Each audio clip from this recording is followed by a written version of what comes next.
Амралтын өдрийн минь түргээ үзэгчтэй. За амралтынхаа өдрийг ая тухтай сайхан өнгөрүүлж гэнэ үү? Нэм гараг бүр танд хүрдэг. Энэ цагийн дүр нэвтрүүлгийн ээлжид дугаар хүрч байна. Бид энэ удаагийнхаа дугаарт за эрчим клубын одоо дасгалжуулагч Батнасанг урьж оролцуулж байна. Тэгэхээр танд амралтын өдрийн минь түргээ. Баярлалаа. Тав бас энэ өдрийн минь түргээ. Тэгэхээр эрчим клубын хувьд 1994 онд байгуулагдсан. За дан ганц хөл бөмбөг гэлтгүй бас ингээд спортын төрлүүдээс бас хичээллүүлээд хүүхэд залуучуудыг хамруулад ахмадууд оролцоод ингээд явдаг. Ерөнхийдөө клубын онцлогийн талаар яриач нэлээд удаан хугацаанд бас тогтвортой үйл ажиллагаа явуулж шүү. За эрчим клуб маань 1994 онд 4-р захлагаа станцын дэргэд эрчим клуб нэртэйгээр тухайн үеийн станцын дараа болсон Цай Баярбаатар. За одоо хөлбөмбөгийн маань багш Дорцрон. За тэгээд тухайн үед 4-р захлагаа станцд ажиллаж байсан одоо Ахмад маструуд болох Эрдэнэбат одоо агсан энэ хүмүүсийн амар баясгалан гэдэг одоо манай клубын ерөнхийлөгч. За тэгээд бас тухайн үед баг тоглож байсан Ахмад ах нар маань дээдлийн үеийн ах нар маань энэ төр одоо бүгдээ одоо санаачлаад энэ клубыг анх 1994 онд байгуулсан. За тэгээд тухайн жилээ бас 4-р захлагаа станцын дэргэдэх волейболын эмэгтэй эрэгтэй баг бас бүрдчихсэн юм түүхтэй. Тэгээд одоо бас ирэх жил 30 жилийн аваа хийх гэж байна. Тэгэхээр бас нэлээд урт хугацаанд клуб маань тогтвортой явсан байна. Тийм. Тэгээд энэ хугацаанд бол нэлээд бас ариун амжилттай клуб маань явж байгаа. Тийм. Одоо лигийн түвшинд 13 төрүүлсэн байна. 5 удаа мөнгөн медаль авсан байна. 1 удаа хүрэлт медаль авсан байна. Тэгэхээр бас клуб маань бас нэлээд дээгүүр явж байгаа гэж Монголын хөлбөмбөгт бас зохибаар суурь ажиллаж явж байгаа. За дээр нь 8-аас одоо 19 нас хүртэлх 5 насны ангилаар 150 бас 200 түүхэд бас хичээлж байна. За тэрний зэрэгцээ 45 50 55 60 гэдэг ингээд одоо 4 насны ангилаар бас ахмадын баг одоо тухайн үед 94 онд одоо үүсгэн байгуулах жахад тоглож байсан. Одоо яг лигийн авраг авч ирсэн, улсын авраг авч ирсэн энэ багийн ах нар, найзууд, дүүнер маань одоо ингээд нэг баг болоод эрчим багийн ахмадын багийг төлөөлөөд бас тоглоод явж байна. Тэгээ бас нэлээдгүй амжилттай ингээд явж байгаа. Тэгээд бас одоо сүүлийн жилүүдэд ахмадын тэмцээн маш их түлхүү явдаг. Одоо ер нь тэгээд ингээд нөгөө нийтээрээ бас нэг спорт руу биеийн хөдөлгөөн одоо аль болохоор хөдөлгөөнтэй байх гэсэн тийм одоо ковидоос хойш бүр илүү их эрчимжээд ингээд явсан тийм болохоор ахмадууд маань одоо жилдээ бас 4-өөс 5 тэмцээнд орж байна. 7 хоногт 2-оос 3 удаа байнгын бэлтгэлтэй тоглоод зааланд гадаад талбайд бэлтгэл хийгээд ингээд явж байна. Одоо ч гэсэн яг ингээд миний одоо анхны хөлбөмбөгийн маань багш Дорцрон багш маань нэрмжит тэмцээн одоо 4-р захлагаа станцын талбай дээр одоо амжилттай явагдаад өндөрлж байна. Тийм. Ер нь яг ахмадын багийн талаар та ярьж өгөөч. Ахмадын баг гэхээр яг насны хувьд одоо хэдээс хэдэн насны одоо хүмүүс тоглолт юм бэ? Ахмадын багт одоо хичнээн бас тийм ээ хүмүүс байд юм бэ? Тийм. Ерөндөө бас нөө сая тэмцээн уралдаанд яваад ирсэн бас баггүй амжилт гаргадаг ийм хүмүүс байгаа шүү дээ. Тий. Ер нь бол одоо ингээд дэлхийн нийтээрээ яг залуу спорт бол залуу насных одоо 18-аас нэг хөлбөмбөгийн хувьд бол 34 5 хүртэл бас нэлээд одоо лигийн түвшинд тоглоно. Тэрнээс хойш ингээ ер нь дэлхийн нийтээрээ мастерс ангиллал гэдээ үздэг болцсон. Дэлхийд мастерс ангиллалын холбоо айгүй өргөжөөд одоо ингээд үйл ажиллагаа нь идэвхжээд 35-аас дээш насныхыг мастерс ангиллал гэдээ үздэг болцсон. Тэгээд одоо манай Монголын бас мастерс ангиллалын холбоо одоо бий болцсон. Одоо ерөнхийлөгчээр нь одоо Наранбаатар дараагаа ажилладаг. Тэгээ мастерс ангиллалын нэлээд олон тэмцээнүүд, төрлийн тэмцээнүүд явдаг. За хөлбөмбөгийн төрөлд бол одоо 35-аас 35 нэмэх, 40 45 нэмэх, 50 55 нэмэх, 60 нэмэх. За одоо тэгээ бүр сая энэ жилээс хөлбөмбөгийн холбоо маань 65 гээд 65 нэмэх гээд ингээ нийтдээ бас нэг 6-7 насны баг одоо ингээд тэмцээн уралдаанд ороод явж байна. Хөлбөмбөгийн холбоо маань жилдээ 2 удаа зааланд 1 удаа, талбайд 1 удаа улсын аврах шалгаруулах тэмцээн явуулдаг. За дээр нь одоо бидний хүүхэд байхад одоо Монгол улсын одоо 100-ны гэж хэлсэхэд одоо хэлсдэхгүй энэ одоо социализмын үеэс ахуулаад одоо ардсан нийгэм гарсны дараа ч гэсэн их одоо үр бүтээлтэй, үүрэгтэй Монголын хөлбөмбөгт үнэтэй хувь нэмэр оруулсан дөрвөн эрхэм байдаг. Одоо Сандаг Дорж багш, Доржрон Сумья Сүрэн багш, Шархуу багш гэдэг ингээд тухайн үедээ хөлбөмбөгийн хөгжилд үнэтэй хувь нэмэр оруулж ирсэн ийм хүмүүс байдаг. Тэгээд одоо Сумья Сүрэн сан, Доржрон сан гэдэг Шархуу багшийн нэрмж тэмцээнүүд гэдэг ингээд жилдээ нэг 3 багшийн нэрмж тэмцээн явж байна. Тийм тэгээд ингээд нэг жилдээ нэг 4-5 тэмцээнтэй бүх насны ангиллаар ингээд бас тэмцээн уралдаанд ороод өрсөлдөөд тэгээд үеийнхаа эрүүл мэндэд анхаарал ингээд явж байна. Хамгийн багийн нэг онцлог нь яг энэ бах тийм ээ. Ерөнхийдөө эрүүл мэндэ дэмжих, бас спортод дуртай, түүнийгээ бас хөгжүүлэх ийм одоо хүсэл сонирхолтой хүмүүс их олон нэгдсэн байдаг байх гэж бодож байна л да. Тий, ер нь одоо манайх чинь 60-аас дээш ингээд татгүр суудаг, гавьяаныхаа амралтанд суудаг. Ингээд эдгээр хүмүүс маань бас байнгын ингээд бэлтгэлтэй одоо тэмцээн гэхлээр нэг дар хаяж заашгүй хамгийн багадаа 14 хоног бэлтгэх шаардлагатай. Тэгэхээр ингээд тэмцээн маань 7-аас 10 хоног явна гэхлээр нэг бүтэн сар ингээд хөдөлгөөнтэй байна гэдэг чинь тухайн 60-аас дээш насны хүмүүст бол одоо үнэхээр биеийнх нь хөдөлгөөн эрүүл мэндэд бол ач тустай. Тийм учраас хүн хэдий ч нэ хөлс гарган төдий ч нэ биеэс одоо хуримтлагдсан муу юмнууд нь хөлсөөрөө дамжаа гарч ирдэг. Тийм болохоор энэ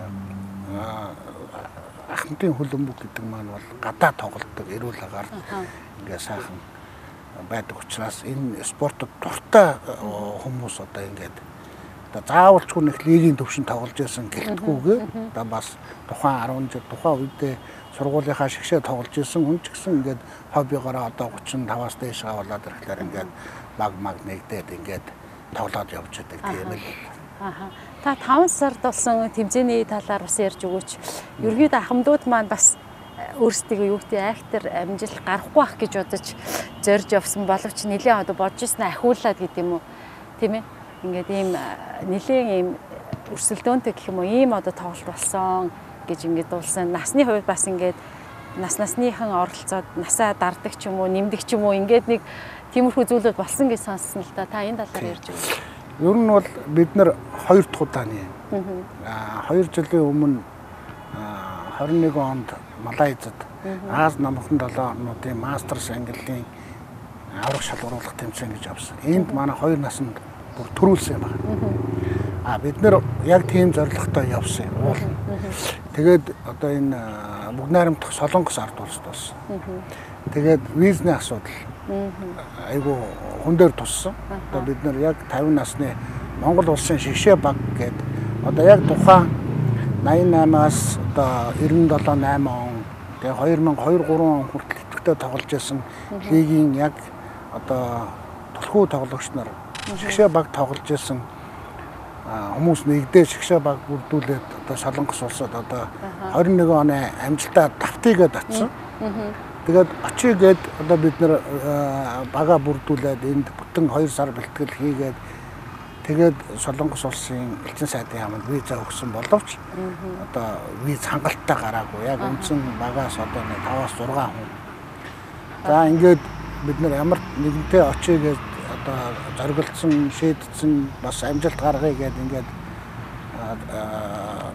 зорилго тавиад ингээ бас бэлтгэл сургуультай хийжсэн учраас одоо виз гарсан хүмүүс нь одоо дээд нас руугаа нэгдэж болохгүй доод настайгаа нэгдээд одоо тоглож болно гэсэн ийм одоо цаанаасаа тэр тэмцээн зохион байгуулж байгаа газраас нь угаасаа тийм журамтай. Тэрний дагуу бид нэр 45 наснд даач хамаагүй тоглоод ирээ гэсэн тийм зорилготой очсон боловч 45 наснд нь одоо ирээгүй. Баг ирээгүй учраас бид нарыг бүр 40 настай хүмүүстэй тоглуулсан. Бид нар чинь 50 гарцсан улсууд. Тэгээ очоод одоо залуучуудаа л тоглосон гэсэн үг л дээ. Ер нь бол тийм ээ. Тэгэхээр мэдээж ачаал өндөртөө өрсөлдөөн бүр шал өөр болоо явчих шүү дээ. Арай л одоо 50-тай хүн 40-тай хүн хоёр чал өөр шүү дээ. 10 насны зөрөө одоо ахмадын хувьд одоо мастерс ангиллын хувьд айгүй их зөрөө гардаг. Тийм учраас 5 насны ийм зөрүүтэй ингэж явдаг. Тэгээд ямар ч үс нэг хожил авсан. Тэгээд одоо 4 баг орсон. Тэгээд хүрэл медаль аваад ирсэн. Гэтэ ерөнхийдөө ахмадын хөл бөмбөгийн багийнхны хувьд бол тийм ээ одоо чамлахааргүй л амжилттай яваа ийм одоо баг гэж хардсан шүү дээ. Тий. Ер нь бол хэрвээ насандаа тоглосон бол бас одоо 21 оны амжилтыг баттгах одоо тийм л зорилготой явсан. Багаараа явсан бол одоо гол багийн үндсэн одоо хөлбөмбөгч 11 үлээр тоглодог. Гарааны 11 гэж ярьдаг. Гарааны 11 хүнээс 3 хүний виз гарч байгаа жишээтэй.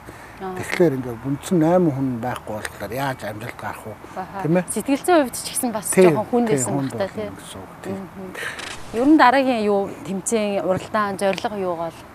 Тийм 25 онд одоо тайванд болохоор байгаа. Тэгээд тайван бас визгүй. Тийм учраас одоо яг энэ 25 оны тэмцээнд явахаар одооноос бас тийм үндсэн багаараа бид нэр одоо би ч 70 он төгсөө одоо 25 он гэхэд 55 нэмэх рүү орчихно. Сая бол 50 нэмэх гэж явжсэн. Тэгээд нэлээд бас сайн баг бүрдэх байх гэж ингээд ер нь урдчилж харж байгаа. Ахмадын баг дээр ер нь хүн нэмэгдэх юм боломж байд юм уу? Яг одоо юу гэдэг хөл бөмбөг сонирхолтой ч юм уу тоглож байгаад хайцсан.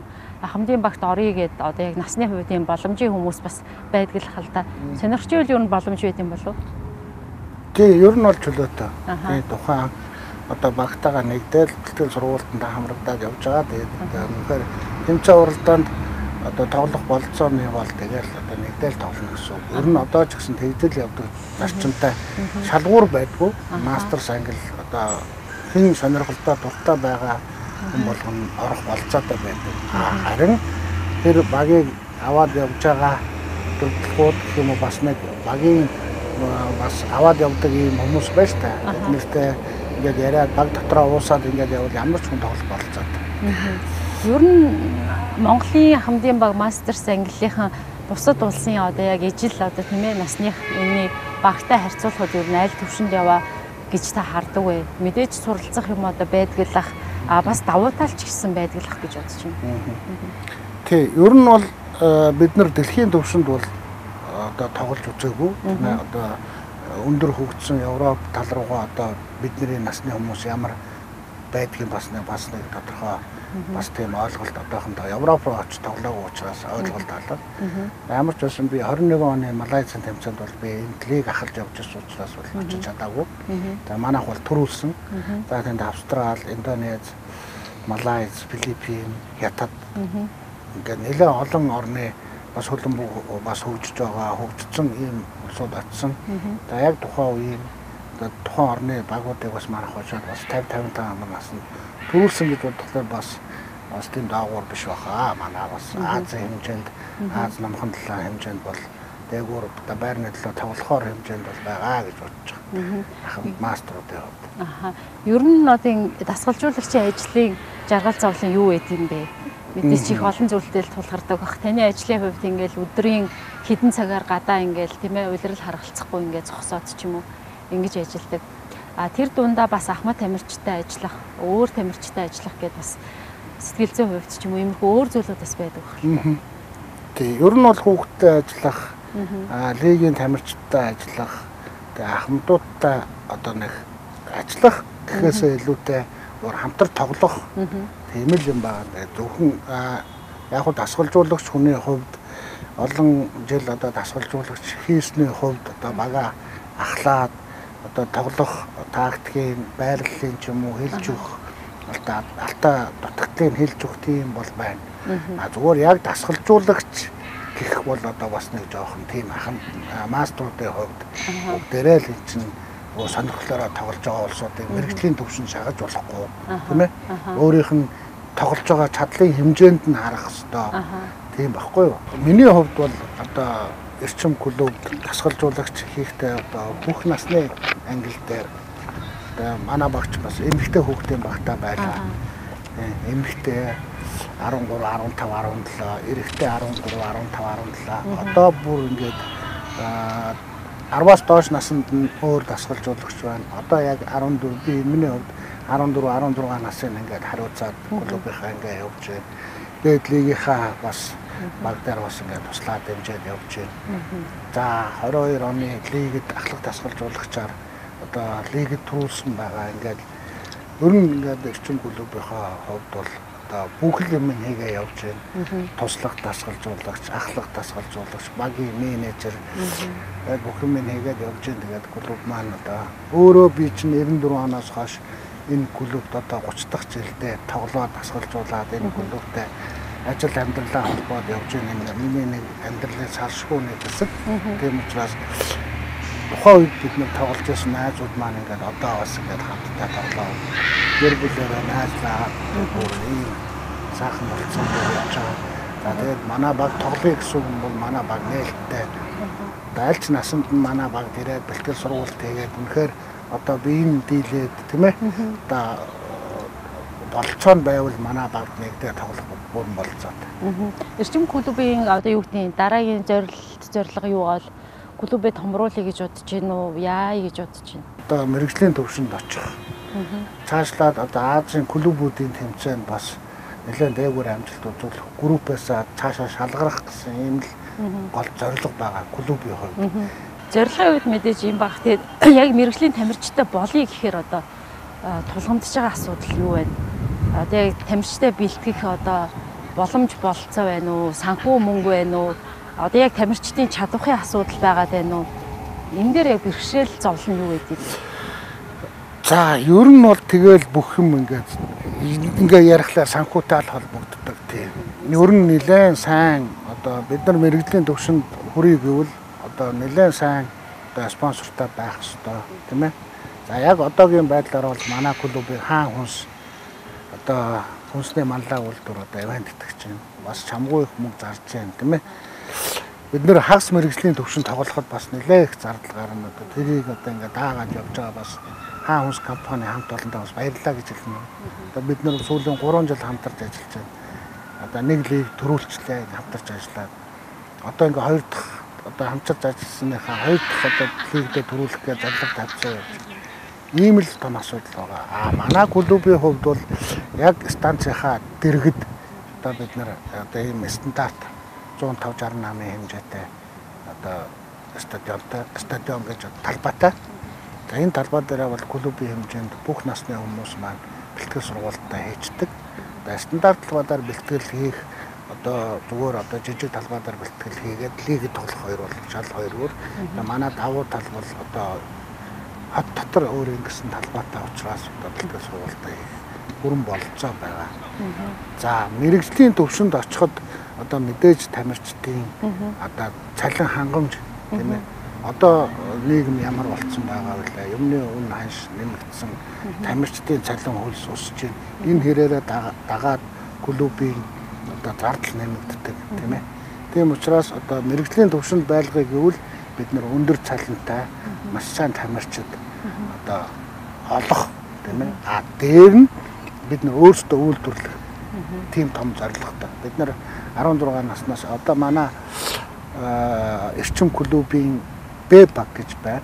Одоо 19 наснаас 23 насны дээд лигийнхаа тэмцээнд одоо баг бүрэлдэхүүн багтаж чаддаггүй хүүхдүүд маань нэгдүгээр лигт одоо бас тоглоод явж байна. Хүүхдүүд маань бас нэгдүгээр лиг тоглоод ур чадвараа сайжруулад дээд лиг тоглоё гэсэн юм хүсэл зорилготой ингээ явж байна. Тэгээд тэрний доотлолт нь 19 нас гэж байгаа. 19 наснд нь бас хүүхдүүд ингээ бэлтгэртэй явж байна. Тэгэхээр клубын зорилго активтай болох, активмаахаа одоо үйл ажиллагааг сайжруулах, хүүхдэд ажиллах тасгалжуулагч нар маш чухал. Одоо ингээд хүүхдэд ажиллах тасгалжуулагч нар одоо ховор байна. Одоо юу гэдгийг одоо цалин мөнгөний асуудлаас боловсон муу гэж хэлэхэд бол хэцүү. Уламгийн холбоо жил болгон C английн сургалт, B английн сургалт, D английн сургалт гэдэг жил болгон дасгалжуулагч нарыг бэлтгэе гаргаж байна. Тухайн одоо суугаад төгсөөд гарсан хүмүүс маань яг хуу ажиллаж байна. Гэхдээ тодорхой хэмжээнд яг одоо ингээд доктор сууршилтай ажиллах дасгалжуулагч нар бас ховор байна. Одоо тэгээд үлэмбэг өргөжж байна. Эмэгтэй үлэмбэг тийм ээ заал одоо ингээд яг үндсэн талбай үлэмбэг ингээд 2-3 ийм одоо салангад ийм өөр одоо нэг төрөл хэрнээ өөр одоо юу гэх төрөл учраас одоо тэнд дасгалжуулагч нар хэрэг болж байна. Тэгээд сэтгэлээрээ ажиллаж байгаа зөндөл дасгалжуулагч нар байна. Ер нь бол тэгээд явж л одоо санхуутаал ингээл эргэхэл ингээл санхуутаал холбогдоод байдаг тийм л. Ерөнхийдөө хөлбөмбөгийн спортыг улсаас гэх юм бодлохоор одоо хэр дэмждэг юм бэ? Ер нь ингээд тамирчид, дасгалжуулагчид таасаа яг хэллэр тэмцээнд явхад хамгийн одоо гол бэрхшээл санхүүгийн асуудал байдаг. Визнес гадна тийм ээ.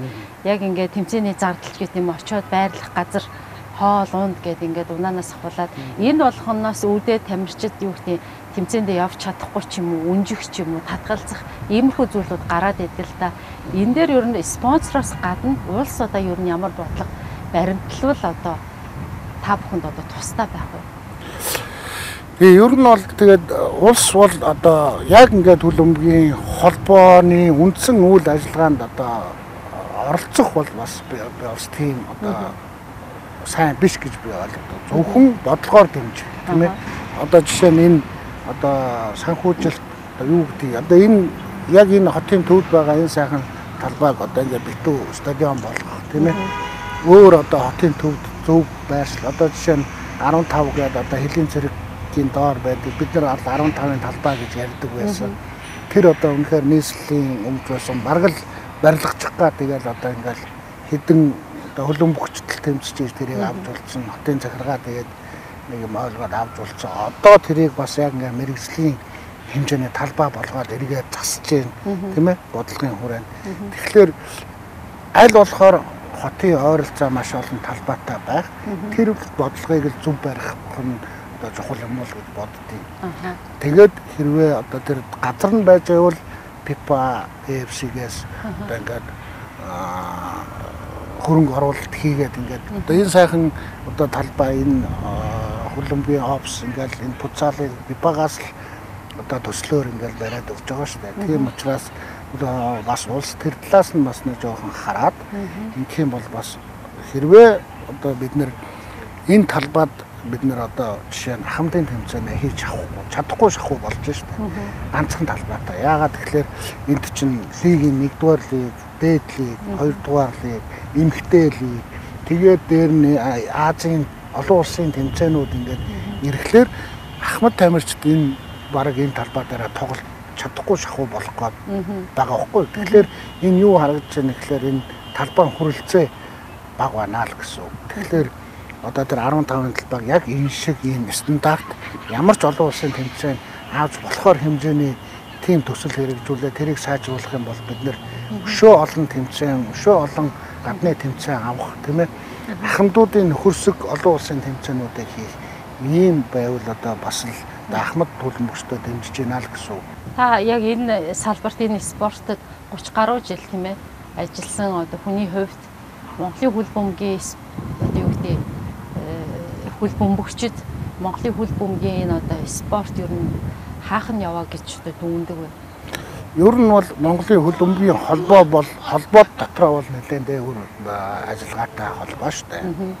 Тий одоо би бол одоо 1982 онд л одоо анх хөлбөмбөг тавуулж байсан. Одоо 40 гаруй жил одоо ингээ хөлбөмбөгийн спортод амьдралаа холбоод явж байна.